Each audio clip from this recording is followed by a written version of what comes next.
Remember this number, 30%. That is the difference between how often men reach orgasm during sex compared to their female partners. Study after study shows this gap across tens of thousands of people in short relationships, long marriages, happy couples, and even those who say they feel close and connected. But before we blame age, biology, or compatibility, the truth is this gap is not caused by anatomy itself.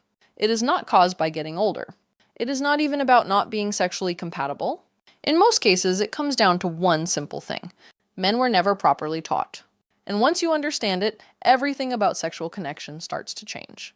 My name is Teal Swan. I'm a certified men's sex therapist, and I've spent over 10 years working closely with men and couples around sexual health and intimacy.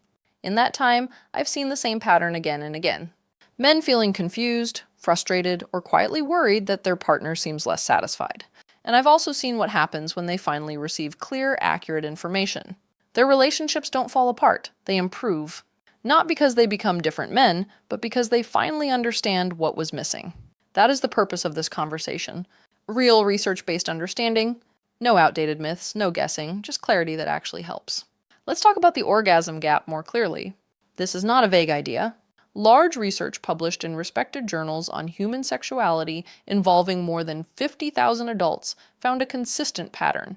About 95% of heterosexual men say they usually or always orgasm during sex, while only around 65% of heterosexual women report the same. The difference stays consistent across different countries and studies. Now, this is not about turning sex into a competition or reducing intimacy to a score. Orgasm is not the only measure of satisfaction. For many women, emotional closeness, feeling safe, and feeling connected matter just as much, sometimes more.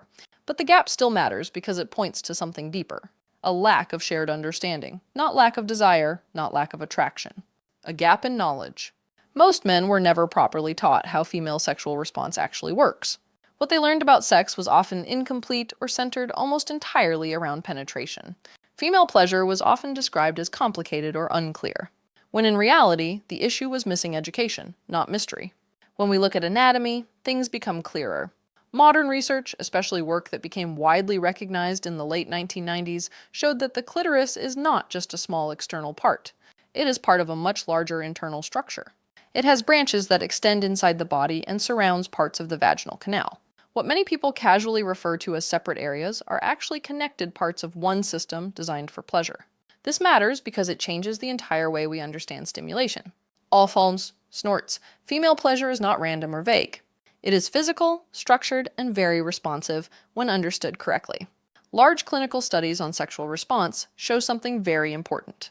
A significant number of women either need direct clitoral stimulation to reach orgasm or strongly prefer it for higher satisfaction. In simple terms, for most women, clitoral stimulation is not optional. It is central. Yet culturally, many men are still taught that penetration alone is the main event. The mismatch between what is taught and how the body actually works is one of the biggest reasons the orgasm gap exists. This is not about skill or performance. It is about attention and understanding. Many women experience greater satisfaction when stimulation is focused on what their body is actually designed to, rather than relying on penetration alone. Things like patience, presence, and awareness of what feels good make a much bigger difference than most people realize. But there is another layer that is just as important: emotional safety. Research on female arousal shows that the mind and body do not work separately. There is a kind of internal system that responds to signals of safety or stress.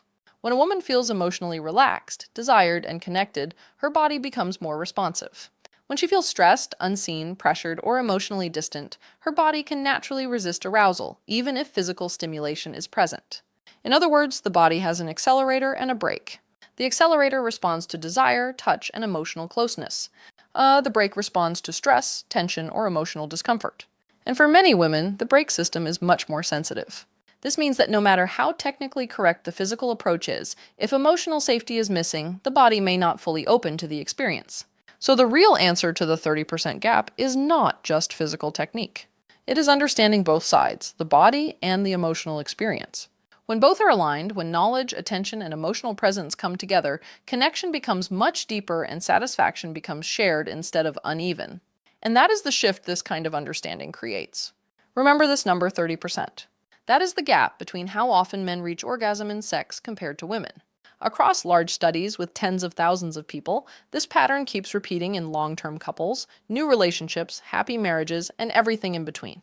But before blaming age, biology, or compatibility, the truth is this.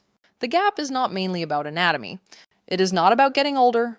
In most cases, it comes down to one simple missing piece, something many men were never properly taught. And once you understand it, everything about intimacy starts to shift. This is not about judgment or performance. It is about understanding. Emotional safety is not separate from physical arousal in a woman's sexual response. For most women, it is the starting point. It is what allows the body to fully open. In real life, emotional safety looks simple but powerful. It is a relationship where she feels seen as a whole person, not just a sexual partner. Where appreciation is expressed often, not only in private moments. Where conflict is repaired instead of left to build silently. Where she can share needs or preferences without fear of criticism, defensiveness, or dismissal. For many men over 60, this part carries real weight. Years of habits in a relationship do not disappear overnight, but they can change through consistent attention. Men who begin to invest in emotional connection outside the bedroom often notice the biggest transformation inside it. Because intimacy does not start in the bedroom, it starts in how two people treat each other every day. Another important shift is slowing down. If there is one change that creates the biggest improvement, it is this. Take more time. Research on sexual satisfaction consistently shows that women often want more time, not more technique. More time for touch, more time for connection, more time before any focus on penetration. What many people call foreplay is not a warm-up for her. For most women, it is the main experience. Physiologically, female arousal usually takes longer to build. The body needs time for full comfort, lubrication, and responsiveness. Studies often show that many women need around 20 minutes or more of arousal-building stimulation before penetration feels fully comfortable and pleasurable. Yet in reality, many couples spend far less time than that. For men over 60, there's something important here. Aging naturally encourages a slower sexual rhythm, and instead of seeing that as a loss, it can actually become an advantage. Slower pace often matches what a partner has needed all along. Many men who embrace this change find their connection becomes deeper, more relaxed, and more satisfying for both people. Her body also changes with time. After menopause, estrogen levels drop, which can affect vaginal tissue elasticity and natural lubrication. This does not reduce desire.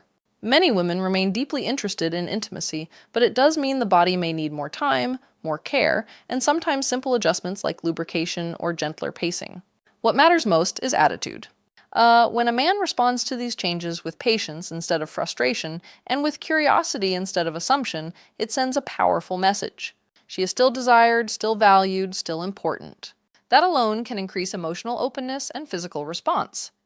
Communication is the final bridge. Most women do not fully express what they want sexually, not because they don't know, but because the environment often doesn't feel safe enough for honest conversation. That means many couples rely on assumptions instead of clarity. The couples who improve the most are the ones who learn to talk openly outside the bedroom, not in a moment of pressure, but in calm, everyday situations. Asking simple things like, what feels good? What could be better? Or what she would like more of can completely change the dynamic. The key is listening without defensiveness and responding with care instead of ego. When communication becomes two-sided, when both people share openly, it stops being feedback and becomes connection. In the end, the 30% gap is not a mystery. It is a combination of missing education, emotional disconnect, rushed pacing, and lack of communication. None of it is fixed or permanent. With awareness, patience, and emotional presence, the experience changes for both partners. Because real intimacy is not about performance. It is about understanding, and that is what transforms everything. In conclusion, the so-called 30% gap is not a fixed biological problem. It is a reflection of missing understanding, emotional disconnect, and rushed intimacy. Most of what shapes a woman's sexual satisfaction is not just physical technique, but emotional safety, patience, communication, and feeling genuinely seen and valued in the relationship. When a man slows down, pays attention, and creates space for honest connection outside the bedroom, everything inside it begins to change naturally, especially in long-term relationships and later life. Small shifts in awareness, care, and communication can completely transform intimacy. At its core, this is not about performance. It is about understanding your partner as a whole person and building a deeper, more connected experience.